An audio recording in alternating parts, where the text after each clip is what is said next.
Welcome to the Winged Wheel Podcast. Here to talk all things hockey are your hosts, Brad Crisco, Ryan Hanna, and Evan Lobsinger.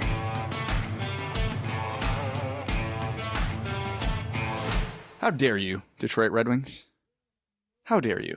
It's hard enough to stay awake in general. It's even harder to stay awake at 10:30 at night and then sit through 3 periods of hockey when you're on the West Coast and everybody is dying inside.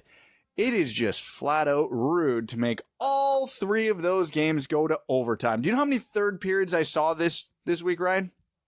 In real time. How many third periods I actually saw out of the 3? 1. None. 0. I fell asleep in the second intermission in every one of those games and had to rewatch the third period the next morning. I liked how every single time you predicted it. And last night I actually was like, oh, you know what? Brad might stay awake for this.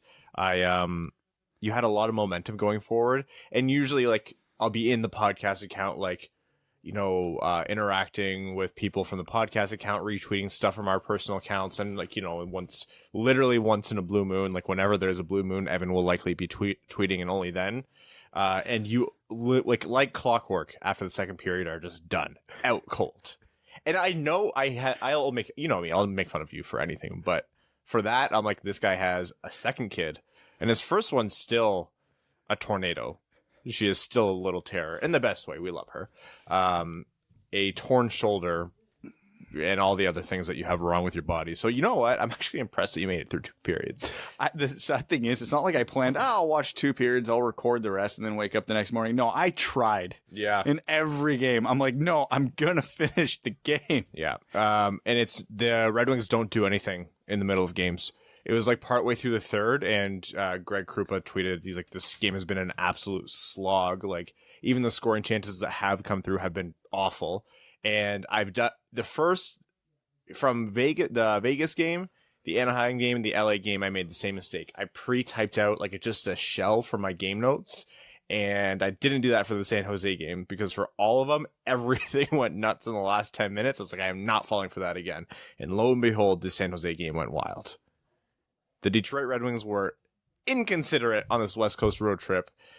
They are technically on a 2-game losing skid, but from the time they visited, Ryan, they're on a 5-game point streak. We're glass half full on the Winged Wheel podcast. Yes, we absolutely are. This is our known reputation. They beat Vegas, which they're apparently very good at doing, and then beat Anaheim, which we talked about last time. But since we've spoken last, they beat LA in overtime. And they lost LA in overtime, and they lost to San Jose in overtime. Gotta lose those toilet bowls. They gotta lose the toilet bowls. When's our game against Minnesota? They've taken the reins.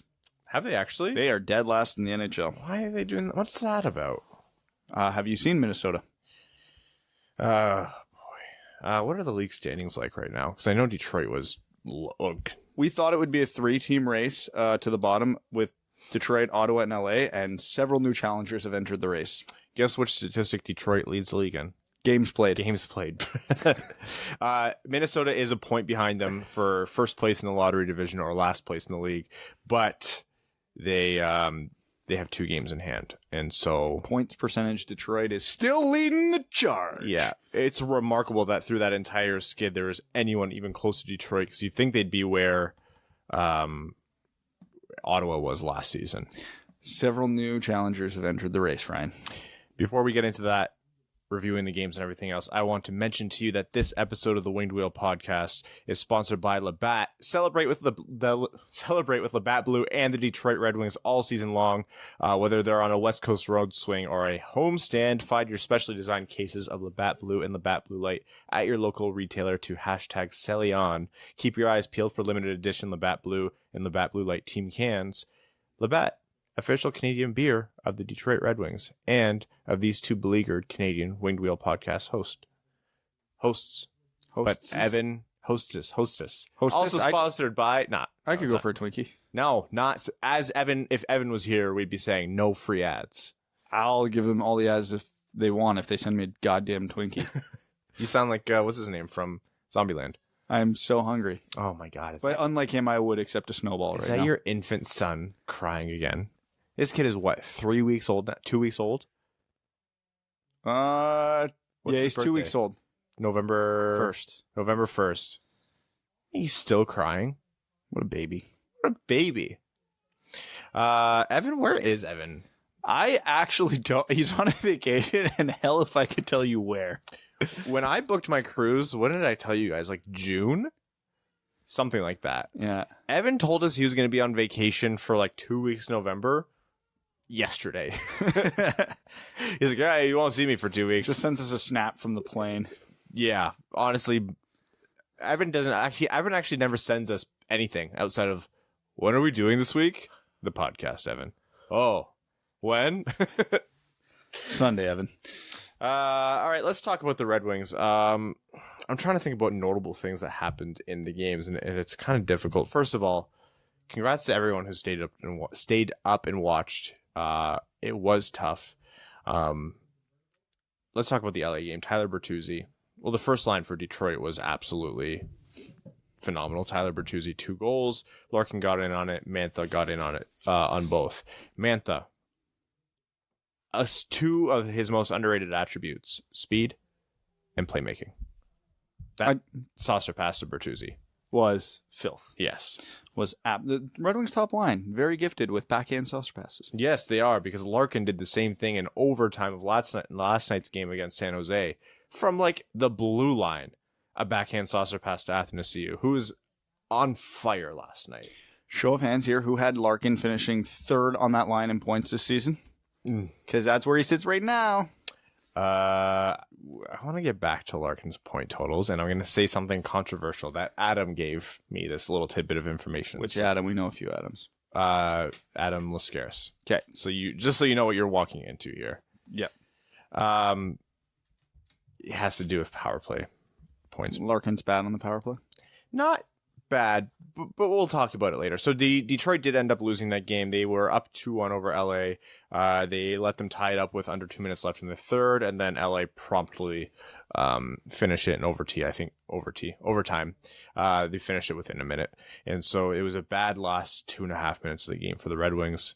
And then with San Jose, it was kind of a back and forth game, just a real slog. Like Greg said, it was not a fun game to watch for big stretches of it, and you're just like, this feels like the tail end of a road trip. Two things notable about that San Jose game.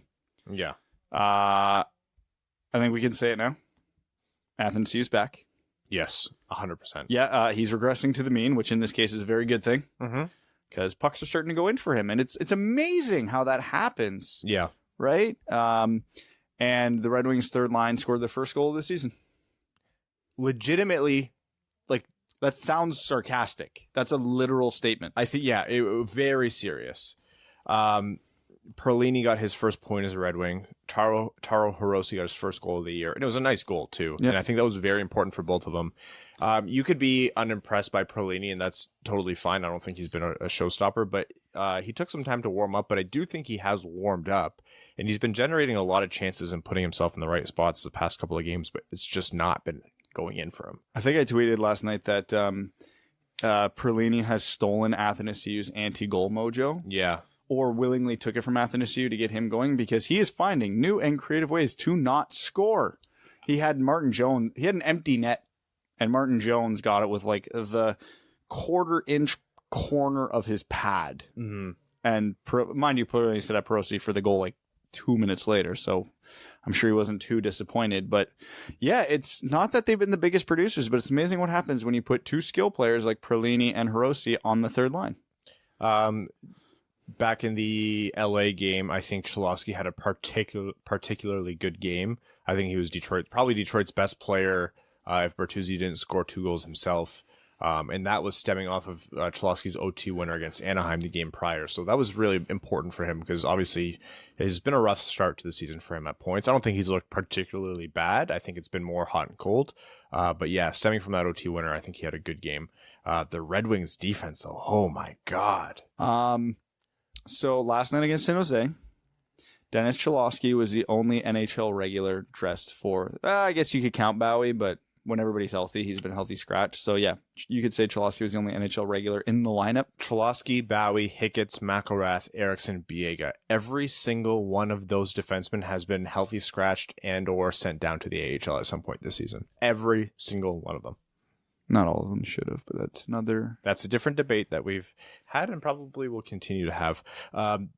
If San Jose lost that game, they would have had to have given us Tomas Hertl. Them's the rules. That's just they were playing for pink slips. Isn't that the new Madden game right now, where if you lose, you have to lose your top player? Yeah. Yeah, Hertl would have been ours at the end of the game. Yeah, and if we lost, we also would have given them Tomas Hertl because we would have had no one else to give them. Fabbri almost destroyed Hertl. He almost put Hertl on a highlight reel when he walked him. He stole the puck and then walked him right after. Twice. Yeah. Oh, God. Fabbri continues to look good out there. 6 points in 5 games or 7 in 6? I can't remember. He's got one more point than games played. Yeah. Which means he has the best points per game on the Red Wing. Therefore, he is the best player on the team. I will hear no further debate. Luke Glendenning's first game back and had, of course, an inside-out toe drag. Through his own legs? Yeah.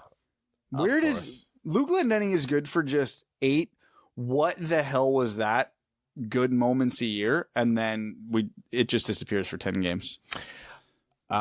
Athanasiou's goals last night, I think they were particularly important because they were goals that he wasn't scoring before. Those were the ones that weren't going in for him. Like get in on a clear break and then quick deke to the backhand. You're not trying to deke the goalie out of his pants, but you're just moving so fast that he can't catch up to you laterally. And that was what wasn't working for him before, and that's what worked for him last night. And then, of course, the very clear open net that he had on the one-time pass.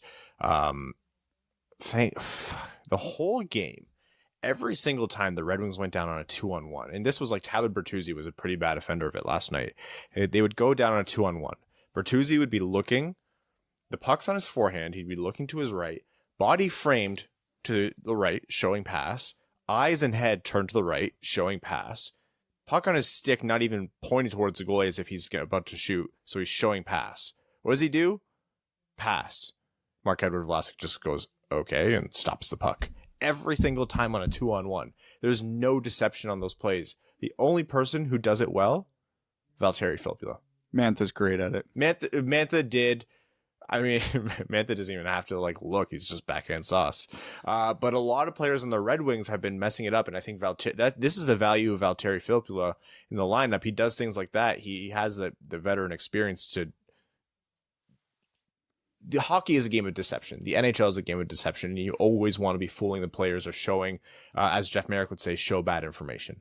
And Filppula on his pass to Athanasiou, he just didn't even look, just looking straight forward, passed it over to Athanasiou, who it caught Jones so far off guard he wasn't even beginning to move, and that's why it was such an easy shot for AA. This is why pre-scout's so important for opposing goalies. Mm-hmm. There was no reality in which Valtteri Filppula was shooting the puck. He took a slap shot yesterday. Did you see that? No, sure? You didn't. You were asleep.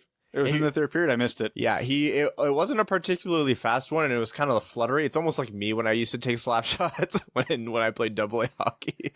We'd have a 5-game series because that's what it was in the playdowns in Ontario. It was a 5-game series, and I played defense, and it got to the point where when I would wind up for a slap shot, the goalie would move to start to cover the slap pass because he knew what I was about to do. My slap shot was that bad. But no, Filppula took a slap shot. Which I think might have been the first registered one in his career. He took a couple shots last night. Oh, attaboy. Yeah, he's been I think he's been on the entire road trip one of the best Red Wings. So good for him. Well, it's amazing what happens when you have him on the second line with 2 guys who legitimately should be on NHL second lines. That's a very real NHL second line for the Red Wings. I don't think it's like a top 10 second line in the league. No, it's probably still a bottom 10 one if we're being honest. But it now qualifies as a second line. I feel comfortable calling Fabbri, Filppula, Athanasiou a second line. Yeah, because that wasn't the Red Wings up until they got Fabbri was essentially Athanasiou, guy, and guy. Yes. Now it's Fabbri, Athanasiou, and super guy. Here's what that second line needs to succeed. And if you're going to think it's Athanasiou, you're wrong. It's actually Filppula needs the time and space to do what he does. The guy can't move quick, and he doesn't have the abilities he was when he was younger. So he needs a little bit more room, a little bit more time to do what he does best. Athanasiou will generate that space, but the left wing was essentially useless, whoever they put up there. I mean, it was Ernie, it was Helm, it was Abdelkader, whatever it was. It was basically just dead weight on that line. Fabbri is an extremely intelligent player. Not only does he put himself in the right spot, he can move the puck well, and he can just generate plays from wherever he is. I think 2 or 3 of his key assists that have turned to game-winning goals have been along like the boards just between the blue line and the red line in the neutral zone. And that's a hard spot to make plays in because that's a clogged area of the ice, especially teams who play a trap. So Fabbri stretching the ice, stretching those defenders a little bit, gives Filppula the room to do what he does, like to work well with Athanasiou. So it's just kind of this domino effect. So all of a sudden Athanasiou has not only a good opposite winger, but a centerman who can now act as a centerman to him. So that line was the best line. That was by far the best line for Detroit last night as well. The top line was essentially shut down. They had like 2 scoring chances the whole game. I think Larkin went without a shot. Bertuzzi didn't have one until the final minute or something like that. No, but that's a good second line. I don't want to say it's going to stay that way. You have someone of Filppula's age. You have someone as streaky as Athanasiou, and the sample size on Fabbri is still small. You're telling me Robbie Fabbri isn't going to score 80-something points this year? No, not this year, but by the end of the 2020 portion of the season, yes, he will. Okay. Okay. Just needed some clarification. Just wanted to put that out there. No, it was Fabbri got 2 points last night. Yeah, he did. I told you, he's over a point per game. He got the second assist on. Good for him, man. I'm proud of him. It's so Fabrizi. 6 points because he has 2 goals. Yeah, 6 points in 5 games. Is it 2 goals or 1 goal? He had 2 goals against Boston in the one game, man. Yeah. Or sorry, 2 goals or 3 goals, I meant to ask. I think it's just the 2. I can just click on his name right in front of me and find out. That's probably the better option. So before we speak again next, which will be either Wednesday or Thursday, Brad, let's do this on air. Thursday. Thursday? Can we go late? No. Yeah, we can. Thursday I'm off, so I've got whatever. Well, there's definitely the Ottawa game, which will happen before next episode. Thursday is 7 p.m. against the Columbus Blue Jackets, so we might be pumping out the episode right before that. Like I said, I'm off. I could do before or after. No matter. Ottawa's the Toilet Bowl. Toilet Bowl round 2. Hold on, there's got to be a toilet. The Toilet Bowl number 2. Oh, that's funny. That's good. Is a lot of graphics you can work in there. Yeah, knowing the Toilet Bowl number 2. We're just gonna drop this game right in there. Knowing the meme accounts are gonna run with this in a particularly disgusting way. Injuries for the Red Wings. Everybody who plays defense. Hronek out of nowhere? What is even wrong with him? He blocked a shot against Anaheim, and apparently it hurt. Abdelkader's out for like 3 weeks, is it? Honestly, though, with the current last night's iteration of the Red Wings forwards was, I think, the best possible grouping and lines you could come up with. I think last night, as far as the Red Wings as they're constructed, assuming that we are not calling up Rasmussen, Svechnikov, Veleno, or Zadina this year, last night was as good as you can possibly assemble. They sent down N, which I think was important because he's not good. No. So Hronek's day today. Mike Green had a second child. He welcomed a daughter. So congratulations to Mike Green. His son was born just under 1 month before my daughter. I got him this time. Beat him by 2 weeks. So we all know Mike Green's going to score 2 power play goals and assist on the game winner in his next game back. Of course, and then get nothing for a month. Nemeth was placed on retroactive injured reserve. It's a whole thing. Yeah. This whole team's beat up. Dennis Cholowski is the best defenseman on this team by a lot right now because Biega and Malkaroth weren't particularly noticeable in any of the games, which I'll take as a plus. Yeah. Eriksson might be worse than we remembered. Mm-hmm. Bowie, man. Madison Bowie. I want to talk about Madison Bowie. Oh, boy. We're going to fight. Defensively, he's not good. Defensively, he's atrocious. He's not good. I think we all know this. Would you believe me if I told you Madison Bowie's got 5 points? Yeah, I've seen it. But what the hell? That's not bad for a defenseman this early in the season. He's on pace for north of 20 points. It's not bad. I'd want to see it sustained over the course of a year because I'm not sure enough of them haven't been fluky for me to believe in that to keep happening. I do think the guy does a good job of inserting himself into the play in opportune ways to generate offense. That being said, Brad, he is so bad on defense. Like but he's tied for 8th, 6 points. Oh my God. He's tied for 8th on the team in scoring with Dennis Cholowski and Taro Hirose. I think I'm tied for 9th on the league in point or on the team in scoring. Am I not? He's already been passed by Robbie Fabbri though, who has 7. He's not passable defensively. He just gets walked all game long. Is constantly out of position. You could probably make a montage clip of him doing like a triple pirouette after every period with the amount of times he gets turned around, as long as you get the right clips. But you can't argue he's an upgrade Over everybody else that's been playing bottom pair for us for the last 8 years. Yeah, it's Because the other guys who he's been replacing in the world, the Jonathan Ericssons, the Trevor Dailies, and all that stuff, are also equally atrocious defensively. But he's already got more points this season than Daly and Eriksson had last season combined, I'm pretty sure. So I will take a little bit of an offensive boost on the bottom pair if it means changing absolutely nothing defensively. I'm not going to... If this team was a good team, I'd feel bad about Bowie being on there because I wouldn't think that his 20 points are worth probably like the 30 goals that are directly his fault per season.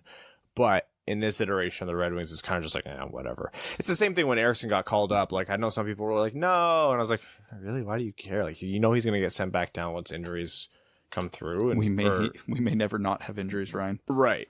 But it's like, yeah, this team's going to suck. They're going to continue to suck. And that's that. So he's not exactly good. He's just going to make things better just by going away. It's just going to get mildly less bad or bad in a different way. Well, if you believe in Bill Peters' motto, no NHL defenseman is truly ready till 300 games. Bowie's barely a third of the way there. Yeah, not projecting well, though. Again, though, better than... It's an upgrade. He is an upgrade. Do you see him as anything better at his peak than a number 6 defenseman on this team? No, but I could see him being a useful number 6 defenseman on this team because what has Detroit not had in their bottom 6 since they won a cup? Or in their bottom pairing since they won a cup? Any offensive ability whatsoever. So when they came on, you knew there was no offense going. You were just happy if they didn't get shelled in their own zone. At least with Bowie, we're getting both. If he becomes a useful number 6 defenseman, I think that is a massive win for Detroit, and I'm not even being sarcastic about that. I think he could. The tools are there. Yeah. All the tools are there. It's just between his ears. Okay, I'm going to move away from the Red Wings for a bit here. Actually, a lot. Mike Babcock. Is he going to last the season? I don't know if he's going to last the week at this point. Look, I don't think teams should make reactionary decisions. But it's not like Mike Babcock has been, universally renowned as a coach of the Toronto Maple Leafs with all of his decisions. A lot of it's not even just the results. It's the decision making itself leading to the results that's come into question. And now this team is like, 500? They are literally 9-9-4. And if our American listeners are wondering why we are talking about this, we live in the heart of Leafland, as we've mentioned countless times. There is a firestorm among the fan base for his head right now. We're not going to talk anymore about the topic. You know what I'm talking about. Mike Babcock is poised to be literally the most divisive topic in Canada soon. And that is saying a lot considering what's been happening here. He is. And see, the thing is, because part of me, I still don't think Mike Babcock is a bad coach. No, I don't think he's a bad coach. I don't think he's the right coach for this kind of hockey team. That's what I was saying. He's not a bad coach. He's the wrong coach. Mm-hmm. This is a team that's built for up-tempo, high offense, high octane hockey. Whether or not you agree that method works in the NHL nowadays, I think it can. But even if you disagree with it, the Leafs aren't built to play any other way. And Mike Babcock is continuously trying to put a square peg through a round hole. And it's not working. He's come around a bit on playing his stars more than he used to. They're getting a bit more ice time, but he always has his play toys like Cody Ceci in the top 4. Of course. He always has his toys that Kyle Dubas has to take away. Last year it was Ron Hainsey. The year before that it was Roman Polak. When he was in Detroit it was Luke Glendening. It's like, yeah, these players are fine, but Mike, you can't play them 19 minutes a night when you have these guys X, Y, and Z. And he can't get out of his own way. He's stubborn. He throws his team under a bus a lot more than I remember. Yeah. Nothing's ever on him, if you've noticed that with him. Nothing's ever on him. Like, I've even seen Blasio come out. Yep, nope, I screwed this up. Yep, nope, that's on me. Blah, blah, blah, blah. My team wasn't ready in the first period. That's on me. I've never once seen Babcock say that. To his credit, I think some of that is just a natural amount of defensive. Oh, my mic just went. So just like that, Mike's gonna go. yeah, my mic just went drooped. Oh, that was a good pun, Ryan. You missed it. What'd you say? I said just like that, Mike's almost gonna go. As you were talking about Babcock. Oh, Ryan. Brad, I'm beleaguered. He's not. I think he's just naturally being defensive because the Toronto media is ruthless. Yeah. They will call and like they do their homework. They're like, "Hey, Mike, I know you said so and so only deserves like 15 minutes a night, but it clearly every time you put him out there for more than 12 minutes, he gets you an extra like 1.6 goals per game. So it looks like you're just blatantly wrong about this decision. What do you have to say about that? You cost your team 4 points in the standings." So he's like just coming out with knives out every time. But he literally asked for that, right? He left Detroit to go to Toronto. He turned down more money in Buffalo to go to Toronto. This is what he wanted. So you're not going to find sympathy for me. No, I never hope for anybody to ever get fired because it feels wrong. And no, you don't want that from people. No, but I am so curious because he's still got 5 years left on that contract in infinity money. I think it was a 7-year contract to start. Oh, that was it. I thought it was 8. I could be wrong. It could be, but has it only been 3 years? It feels longer than that. No, this is 4. The Blashill era has ruined my time frame. Yeah. It just feels like a lot longer. It's probably been 4 or 5 years in reality.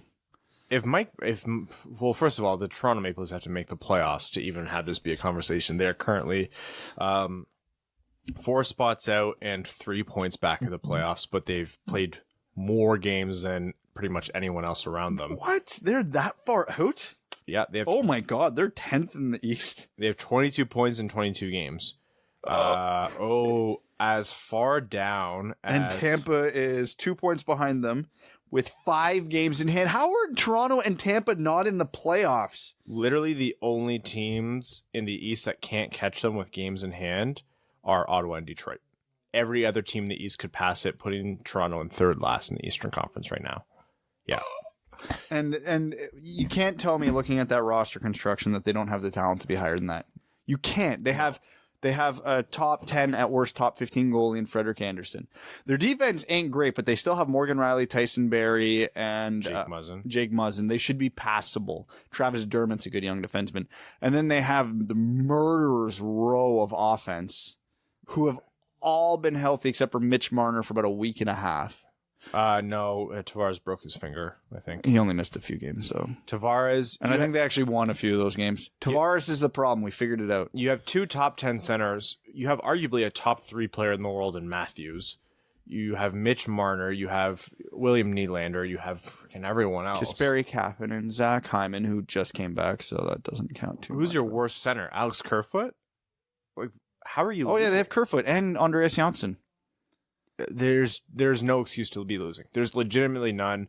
Before every single year has progressed, the issue got a little bit more and more serious. But now I think if you're calling this where do you lie on the scale, I'm closer to the Toronto needs to get rid of Babcock to find success. And what a twist that would be, because Babcock, from the moment he was in Detroit or after he won the cup in Detroit to the last couple of years, has been widely regarded as the best coach in hockey. He's the one who broke the ice with that massive contract to get everyone else those that big money. And that wouldn't have happened without his reputation. And look how it's going. Now, a late season surge, mid-season surge, or just like a normal level play, all of a sudden they get into the playoffs and they make it to the Stanley Cup Finals and that status is back. But best indicator of future events is past events. So. Do you know what really pisses me off about the St. Louis Blues? The fact that they were so far behind in the standings last year and won the cup. Do you know how many teams, including the Leafs, are quoting that right now? Oh. Yeah, we're not good, but hey, the Blues came all the way from last to win the cup. You know you're all probably wrong, right? There's a reason that's happened once in hockey history. Oh yeah, we talked about it all offseason. St. Louis ruined everything in terms of realistic team rebuild expectations, because pretty much you just had Ken Holland and whoever else, like whatever the Edmonton GM was, and Chiarelli at the time. Every year they just scrape in 8th or just miss at 9th and then be like, well, you just have to get in and then who knows what'll happen. Well, no, the best team will get 16 wins first. It almost always happens that way, right? You need to, it's not so common that St. Louis is going to do this, but because St. Louis came from last, they relied a lot on wearing their team out and playing hard-hitting hockey, which, again, fun hockey to watch. You love to cheer for the team. You love to root for them. You love to watch them beat Boston. But again, that kind of hockey, that kind of team, in that kind of position in the middle of the season, 99% of the time is not going to win.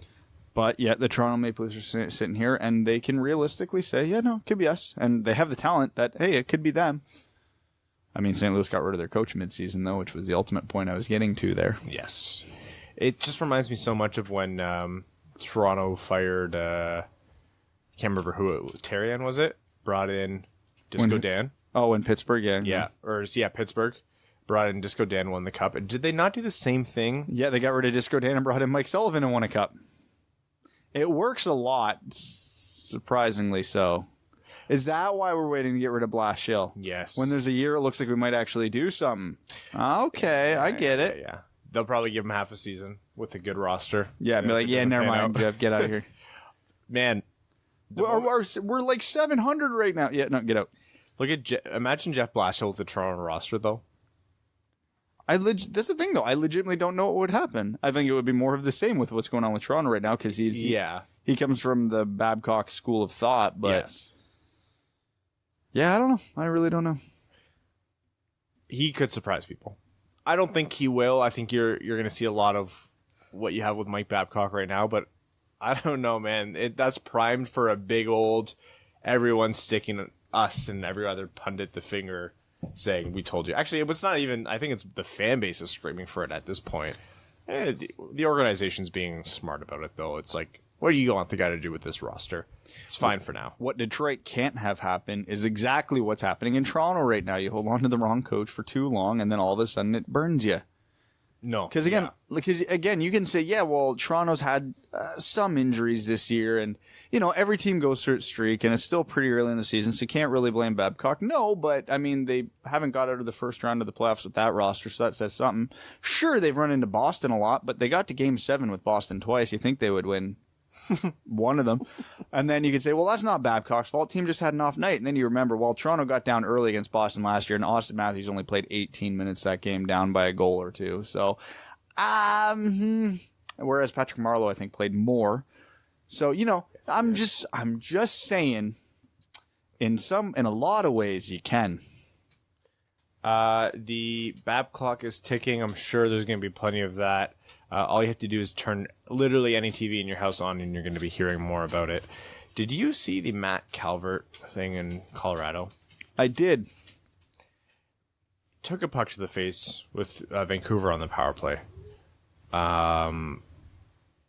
Bleeding. Not motionless on the ice, but very clearly in a lot of discomfort. Pain. The first thing Elias Pettersson did was call for, to say, he put his hand up to say, stop the play, get this guy help. The ref just let it go. First, Elias Pettersson is, you cannot hate the guy. Legitimately the most loved and lovable player in the NHL right now. What a good dude. Secondly, I get it.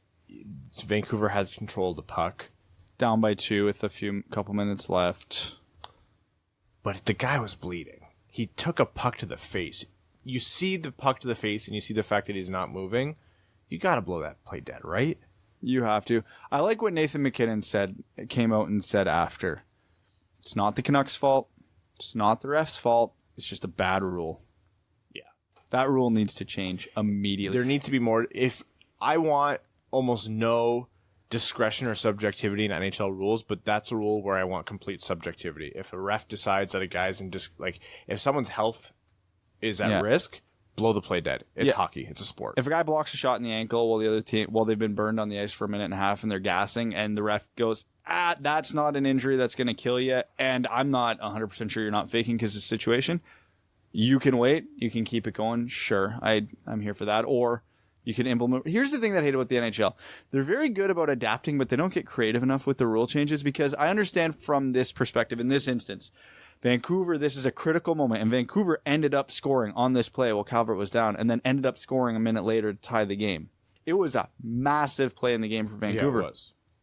So you don't want to take that momentum away from them and give them a 50-50 face-off. this is where the part of my brain goes, why does there need to be a face-off? Blow the whistle dead, get the guy help. Colorado's not allowed to change. They have to stay on the ice. You could even say if you want, Vancouver guys have to stay on the ice just because we're going to pick up the play. And then you give the puck to a Canuck on the half wall, blow the whistle, play on. They start with possession. There's no reason we can't do that other than we've never done that before. And it's so uncommon, too, that it would not be a huge impact on the game where you would see it all the time or it would change anything too drastically. You set everyone roughly in the same position that they were in, blow your whistle, start the play. It's very unconventional, but I think it's an interesting solution to that problem, actually. It's no different than when the ball goes out of bounds in basketball. You're giving it to the guy and he can throw it into his team. So yeah, give the puck to Pettersson on the half wall and he can do whatever the hell he wants with it on the whistle. Even better, give it to the coach who tosses it into his player. Let's do it. Give it to a fan in the fourth row and you pay premium to be in that seat. Yeah. The other news I want to talk about before we head over to overtime is Brendan Peary went on waivers. It was notable because he's generally regarded as a pretty good player. Pretty good goal scorer. Yes. Now, obviously had a hard time cracking the lineup in Vegas. Has kind of been around the league. I think this was 5 teams for him. He's 28 years old. So by no means is he this absolute superstar who, it was ridiculous that he was being waived. Vegas has a very strong roster. Good players are not going to crack it. That's just the reality of it. But you look at his ability to score goals. You look at obviously he's a streaky player, but when he's on, he does a good job of it. And then you look at his underlying numbers, and he's good in every facet of the ice. I mean, he was playing with Cody Eakin in Vegas, and so it's kind of hard to generate too much offensively there or be terribly defensively responsible, but still, his numbers were really good. Shoots above league average, and then great penalty differential, good offense, responsible in his own zone. I didn't think Detroit was going to pick him up. I think Detroit is probably done for now, considering the roster jam with the whole pick up talent for cheap thing. And I think they have 48 contracts, so they're probably at the point of contract in, contract out. Yeah. But I'm surprised no one did pick him up.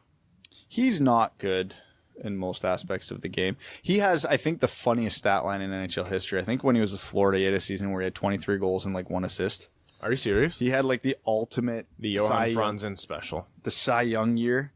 23-1, or something like that, which I'm going to look up. But it's just, he's on the older side too. If Detroit had picked him up as a reclamation project, I'd have been cool with it. They didn't. I'm cool with it. I don't think he's a needle mover, but yeah, you think someone with his particular skill set would be. So anyway, sorry, as I was talking about it, 14-15 with the Florida Panthers.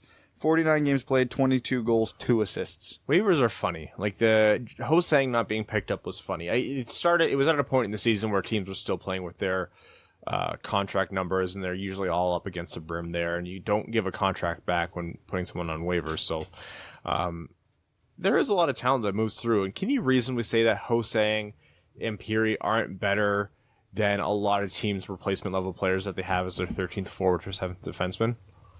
They are. What was the one joke that one day on waivers, the wingers that were available were better than just the Edmonton Oilers wingers? Yeah, pretty much. You remove McDavid and Draisaitl, and all of a sudden you have a team that's better. But for how much we love the salary cap, creating parity, this is what the salary cap has. It makes it difficult to pick players up for free. Yeah. Because you have contract limits, cap implications. Can we get more dollars in without moving more dollars out? It's actually better for us to trade a guy to get this guy than it is to just take this guy and the other team get rid of him. It's well, no, we're getting rid of him because we're at contract max, so we can't take a guy back, et cetera, et cetera, et cetera. You get in this infinity loop of hell. Yeah, it's not the end of the world. I didn't think it was absolutely flooring, but yeah, Peary I thought would be at least an idea, but there's, like Brad mentioned, there's a lot of different nuances to this, so you're going to see some aversion to waiver pickups. All right, Brad, let's do this. No. Yes. No. We're going to overtime. Overtime on this episode of the Winged Wheel Podcast is brought to you by Motor City Garages. Family owned and operated and servicing Metro Detroit. They do garage flooring, cabinets, overhead racks, wall storage, 5-game point streaks on West Coast road swings, and car lifts. Enough of the messy garages everyone is sick of walking through. It's time to turn it into something useful. Whether you like to work on your car or if you'd like an organized space, we have you covered. 3D designs and a lifetime warranty. Motor City Garages, park in style. We're going to head over to Patreon, where we say thank you to our patrons who support this show and make this all possible. Make this whole pod, we've been calling it the pod loft in the house, so that's what I'll start calling it here. The studio, the pod loft, everything that we're outfitting it with. Paint's done. This is all happening because of the patrons.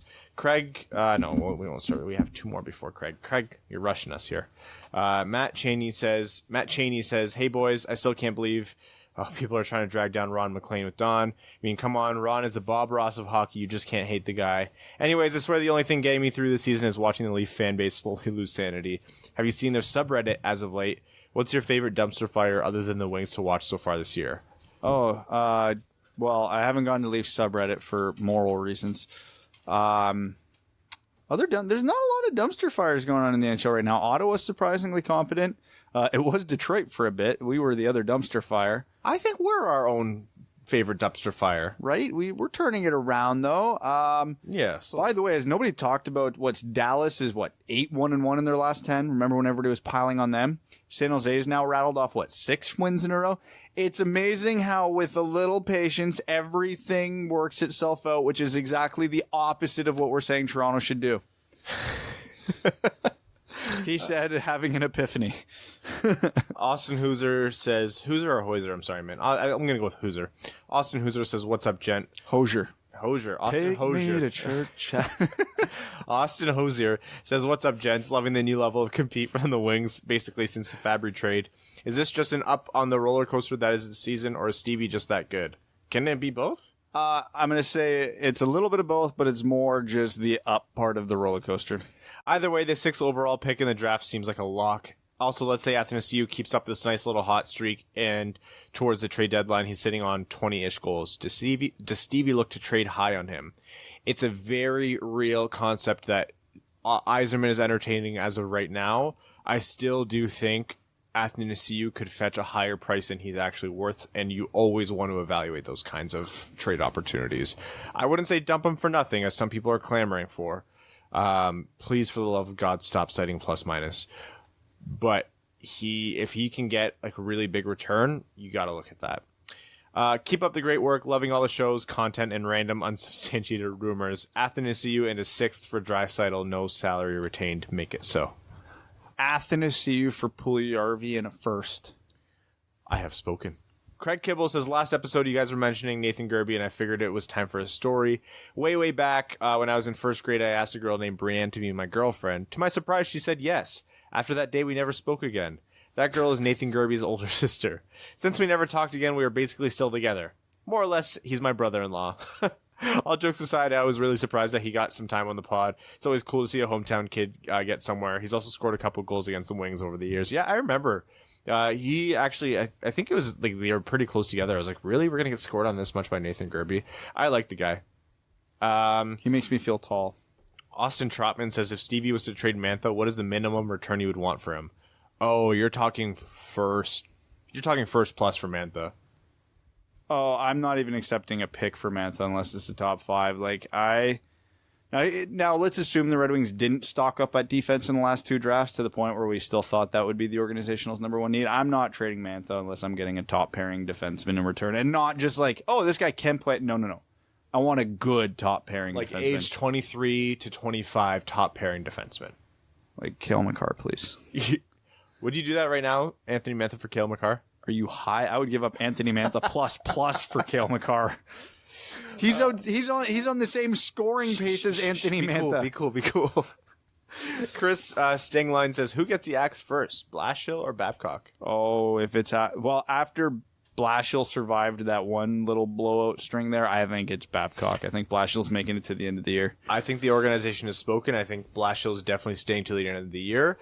I think there's a really good chance they pick up the option as well. I think it's Babcock. I would right now put a little bit of money down that Babcock doesn't make it more than a week after the end of the season. $50, $20, $10. Can you guys tell how broke Brad, the now twice father, is? You want to make a bet? If I lose, can you give me money still? Yeah, I'll give you money, pal. All right. $10. I said if I lose. Yeah, I know. I feel bad. We need more patrons. Chris Smith says the return of Big E to the wings seems to have made its biggest impact on the Griffins last night, seeing how Larson got shelled.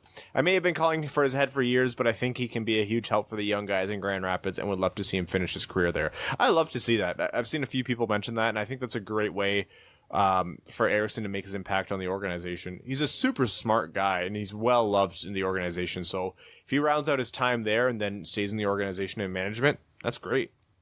Also, have you guys seen the heater that Elmer Soderblom is on in the Super Elite League? 15 goals and 16 assists in 20 games. Boy, and at 6'7" with a pretty good shot, I hope we found our latest late round future Hall of Famer. Huge tear for him.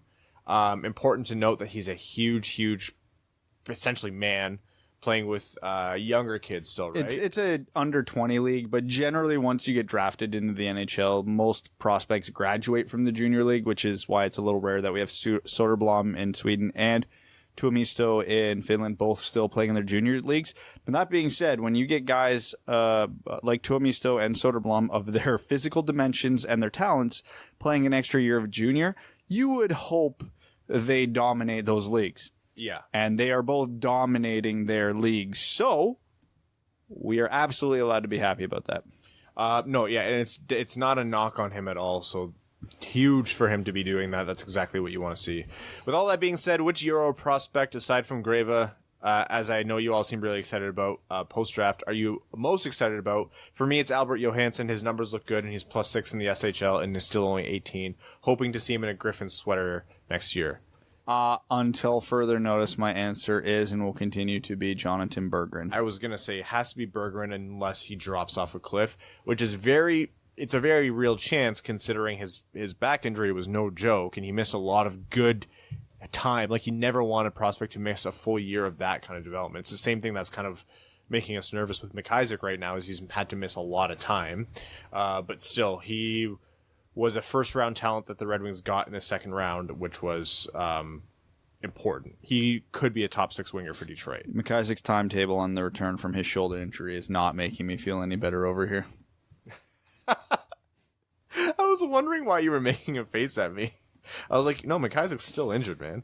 Yeah, I know. Trust me, I know, right? Oh, man, imagine being McIsaac. Yikes, that would suck. Couldn't be me. Anyway, Stone Turkey says, hi, Diddly-O, neighbor, he knows. I hope you guys watched the filthy Athanasiou goal at the top of the second against the Sharks. I'm down in Santa Rosa working the Kincaid Fire, so I watched the game on the Sharks broadcast, and even the Homer casters were singing the praises of Athanasiou's speed and ability to split the D.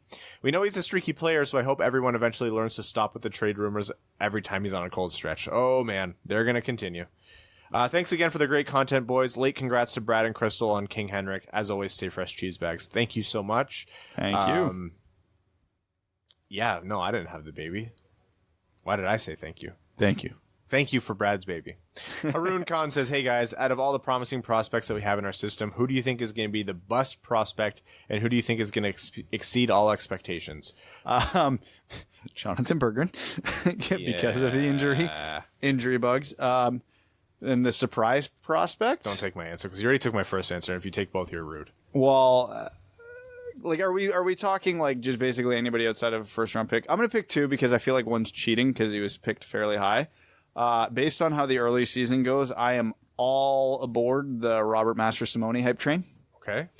And Soderblom's the obvious answer here, but if you're looking further down the pipeline about a guy nobody's really talking about, and you're kind of hoping that maybe 3, 4, 5 years down the road, something unexpected happens, like truly unexpected. Cooper Moore's been having a good season in the BCHL. Okay, you're good. You're safe. Cooper Moore was a sleeper for me. I also think Berggren has the biggest potential to be a bust. Again, that's not because of him as a player, but more of his injury.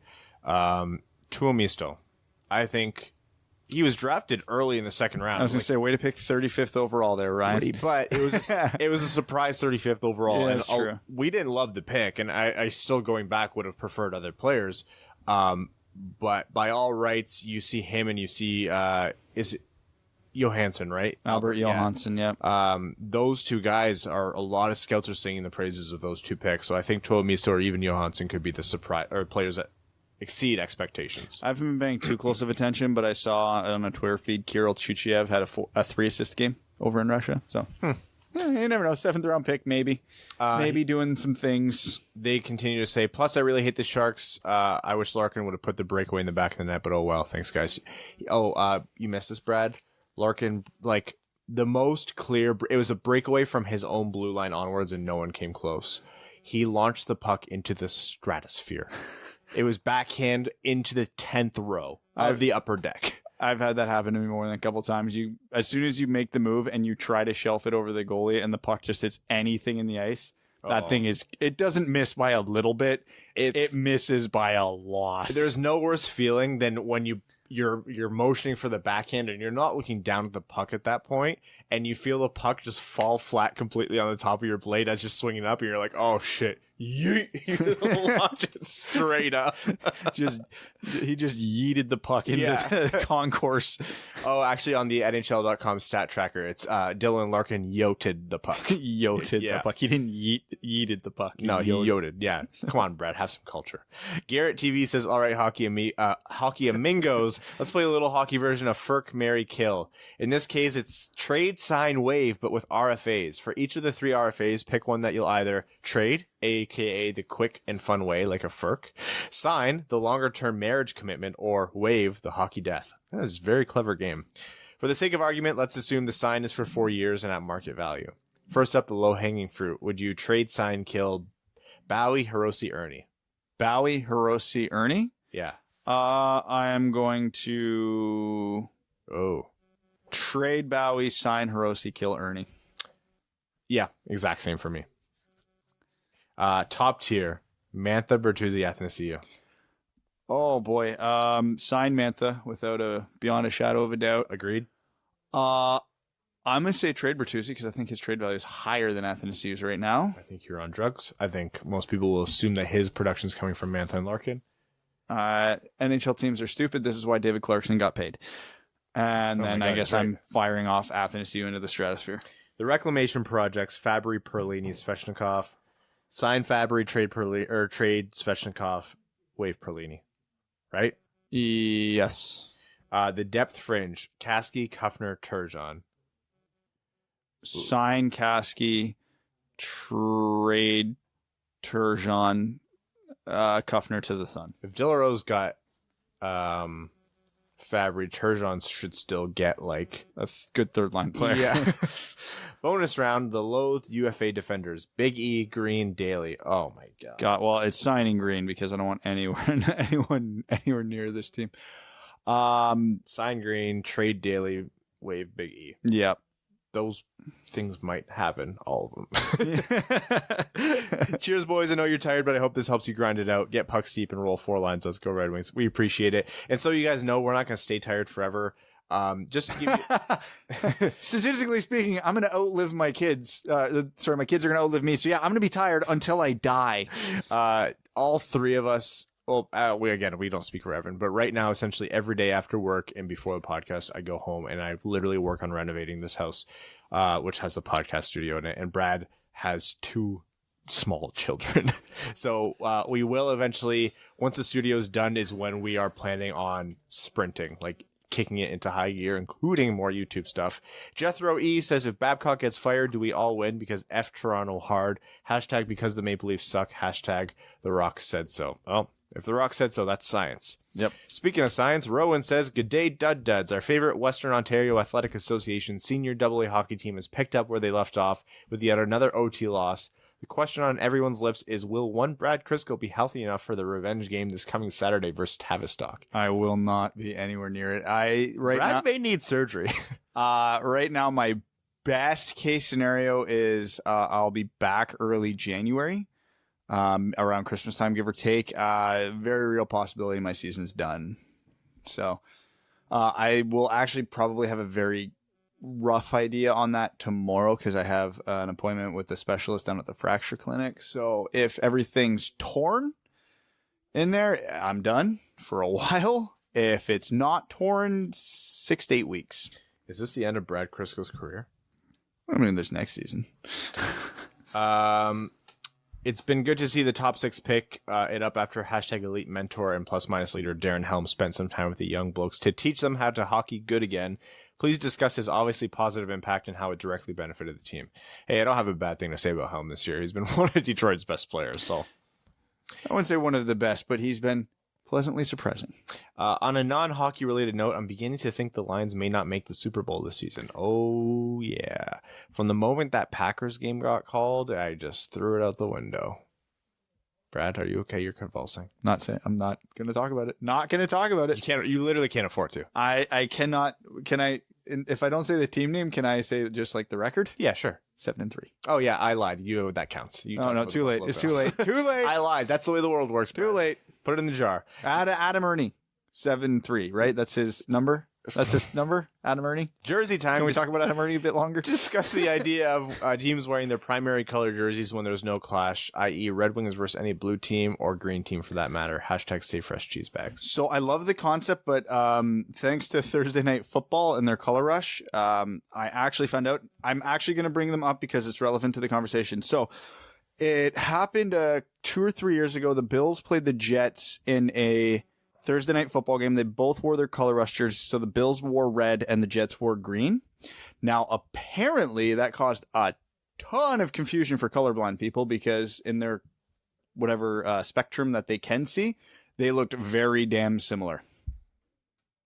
So you would have to be... yeah, red, green, colorblind. Exactly. So they could not tell the difference between the two teams. So you would have to be very... I like the idea and I'm here for it, but you'd have to be very cognizant of that. Unrelated... Kirby Doc, 2 goals tonight. He's got 2. Yeah, not a boy. So. Way to prove me wrong. Well, should I say be happy about him proving me wrong? Because I said I'd be happy if he proved me wrong, but now he plays for Chicago, so I feel like I'm even angrier. You ruined it. Yeah, if he was playing for LA, I'd be thrilled for the guy, but nah, screw this guy.